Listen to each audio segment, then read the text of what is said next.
안녕하세요. 하루 필수 말씀 충전 하필큐티 조종환입니다. 오늘 함께 나눌 하나님 말씀은 예레미야 25장 15절에서 19절까지 말씀입니다. 주 이스라엘의 하나님께서 나에게 이렇게 말씀하신다. 너는 내 손에서 이 진노의 포도주 잔을 받아라. 내가 너를 문 민족에게 보낼 터이니 그들 모두에게 그 잔을 마시게 하여라. 그들은 모두 이 잔을 마신 다음에 내가 일으킨 전쟁 때문에 비틀거리며 미칠 것이다. 예레미야에게 진노의 포도주 잔이 맡겨집니다. 이 진노의 포도주 잔은 심판의 상징으로서 굉장히 중요하게 다뤄집니다.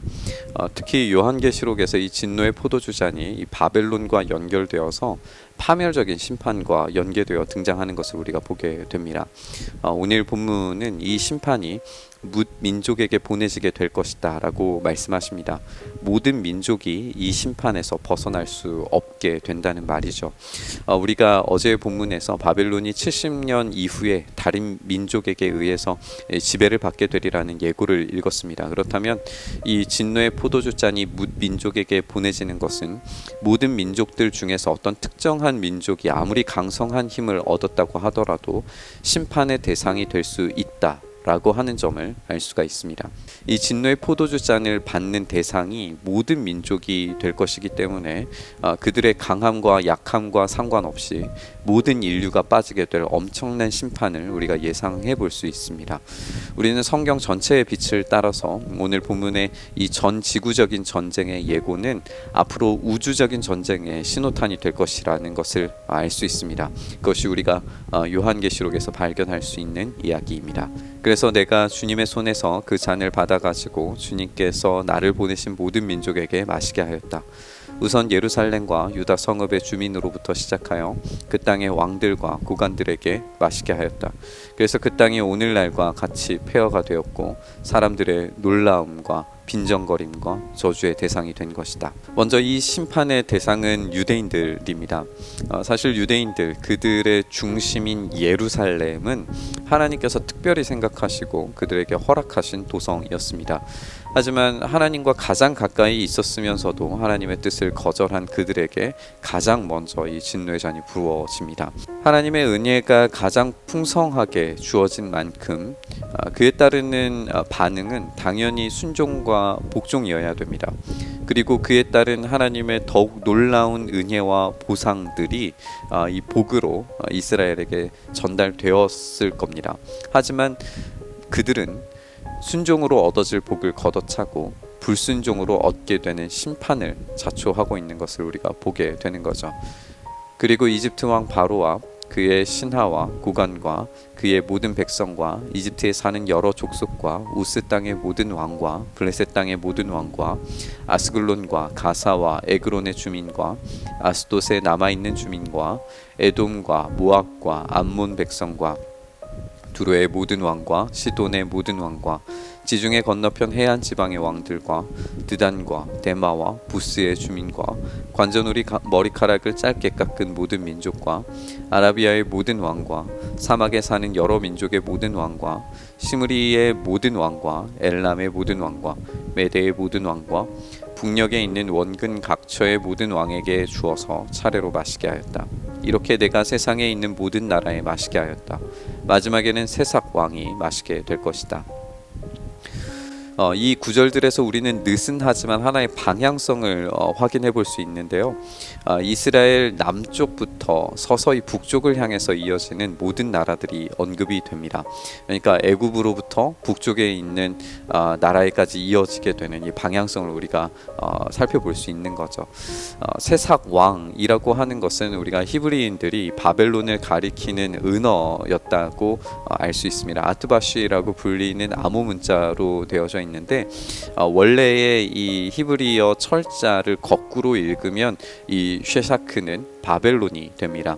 우리가 예레미야 전반부에서 이 북쪽에서부터 오는 심판의 도구를 계속 경고받았었다면 오늘의 본문은 마치 그 반대 방향에서부터, 그러니까 남쪽 방향에서부터 시작해서 북쪽의 심판의 도구인 바벨론의 왕까지 이어지는 이 방향성을 우리가 확인을 해볼 수가 있어요. 이렇게 북쪽에서부터 시작한 심판이 세계 질서 전반을 뒤집어 엎을 거라고 하는 어떤 시각적 표현을 우리가 이 본문에서 읽을 수 있습니다. 너는 이스라엘의 하나님 만군의 주가 하는 말이라고 하면서 이들 민족에게 전하여라. 내가 너희 사이에 전쟁을 일으킬 것이니 너희는 마시고 취하고 토하고 쓰러져서 죽어라. 그러나 그들이 내 손에서 그 잔을 받아 마시기를 거절하면 너는 그들에게 이렇게 전하여라. 나 만군의 주가 말한다. 너희는 그 잔을 마시지 않을 수가 없을 것이다.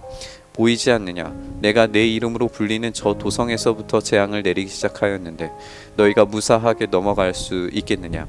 너희는 절대로 무사하게 넘어가지 못한다. 이는 내가 온 세계에 전쟁을 일으켜서 모든 주민을 칠 것이기 때문이다. 나 만군의 주가 하는 말이다.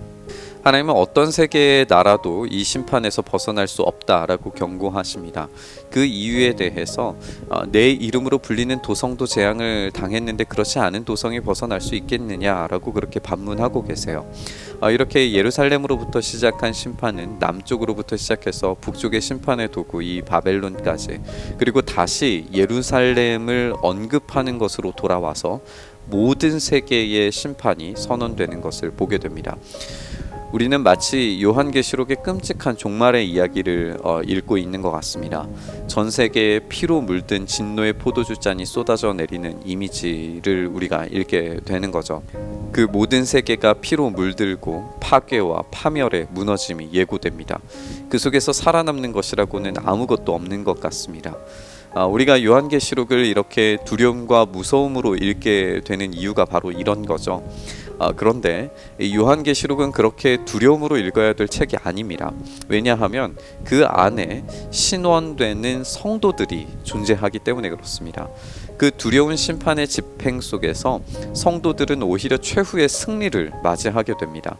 요한계시록은 하나님을 무시하고 하나님으로부터 멀리 떨어진 자들에게 두려움과 공포의 책이지만 어린 양을 따라서 어디든지 순종함으로 따라가는 자들에게는 마침내 얻게 될 환희와 승리의 책입니다.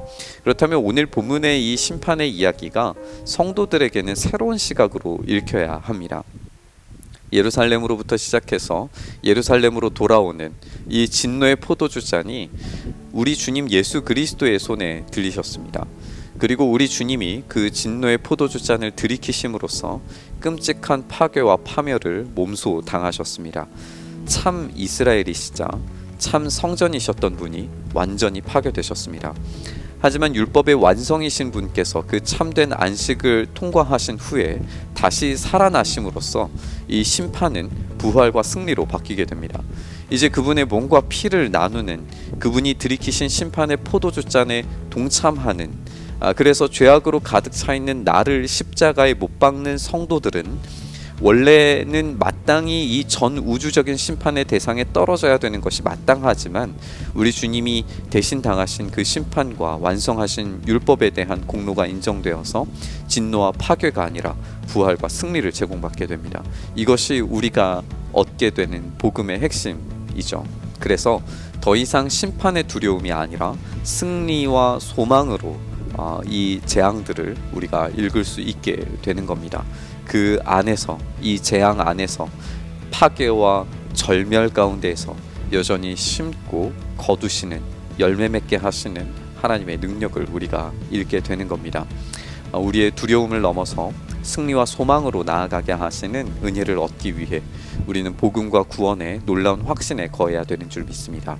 그리고 그 확신 안에서 온전한 순종이 따라와야 되는 줄 믿습니다. 오늘 그 심판을 넘어서는 구원의 은혜를 확신하면서 십자가, 그 진노의 잔을 찬양과 경배로 바꾸신 주님의 놀라운 은혜를 찬양하면서 순종의 삶 살기를 결단함으로 묵상의 자리로 나아가시죠. 주님이 끔찍한 심판의 이야기 속에서 우리를 살리신 주님의 놀라운 능력과 은혜를 다시 기억합니다.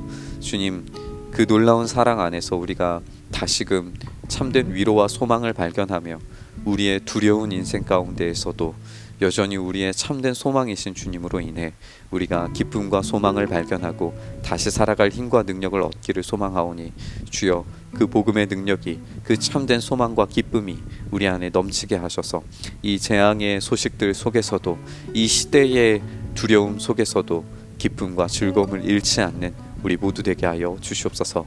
그 일 행하시기를 간절히 바라고 소망하며 우리 주님 예수님 이름으로 기도드리옵나이다. 아멘.